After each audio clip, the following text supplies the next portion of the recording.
ব্যর্থতা এবং আঘাত দুইটা জিনিস আমি মনে করি আপনার জীবনে সফলতা এনে দেবে। যদি আপনার জীবনে ব্যর্থতাই না থাকে তাহলে আপনি সফল হতে পারবেন না। আপনার জীবনে যদি আঘাতই না থাকে তাহলে আপনি কোনোদিন অভিজ্ঞতা সম্পন্ন ব্যক্তি হতে পারবেন না। বলে কিভাবে? আপনি মনে করেন কোনো কাজের মধ্যে গেলেন, যে কোনো একটা কাজ করতে গেলেন, আপনি যখন ব্যর্থ হবেন তখন আপনার মধ্যে একটা উৎসাহ কাজ করবে যে আমি কেন ব্যর্থ হচ্ছি। মানুষ আপনার পিছনে সমালোচনা করবে, সে তারা কিচ্ছু হবে না, কিচ্ছু হবে না। তখন আপনি বলবেন আমি কেন ব্যর্থ হচ্ছি, আমাকে অবশ্যই সফল হতে হবে। তখন আপনি যখন কাজের স্পিড বাড়িয়ে দিবেন তখন দেখবেন আপনার যে ব্যর্থতা ছিল তা কেটে আপনি সফল স্থানে পৌঁছে গেছেন। আর যদি আপনি ব্যর্থতাই না থাকে আপনার, তাহলে আপনি মানুষের সমালোচনা শুনবেন না, কাজ করার উৎসাহ আপনার জাগবে না, আর আপনি সফল হতে পারবেন না। কারণ আপনি মনে করবেন যে হ্যাঁ আমি সব পারি, সব পারি।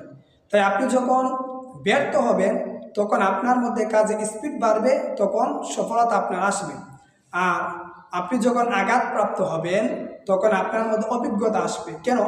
যে কোন ব্যক্তিটা আপনাকে আঘাত করেছে, কোন কারণে আঘাত করেছে, আপনার কোন আত্মীয়, পারিবারিক লোক, সামাজিক লোক, বন্ধুবান্ধব বা অন্য কোনো ব্যক্তি যারা আপনাকে আঘাত করেছে, সে আঘাতরা কোন সিস্টেমের। তখন এইগুলা যখন আপনার মধ্যে সামনে আসবে তখন আপনি বুঝতে পারবেন যে ওই আঘাতগুলো এরকম, ওই আঘাতগুলা থেকে আমার অভিজ্ঞতা এরকম হবে।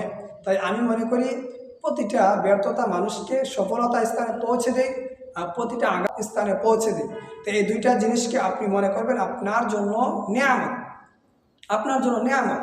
তাই আল্লাহ রাব্বুল আলামিন আপনাকে যদি ব্যর্থ করে, ব্যর্থ বলতে আপনি একটা কাজ করতেছেন, দেখতেছেন হচ্ছে না, কিন্তু আল্লাহর উপর তাওয়াক্কুল রাখতে হবে যে অবশ্যই আল্লাহ রাব্বুল আলামিন আমাকে দিবেন।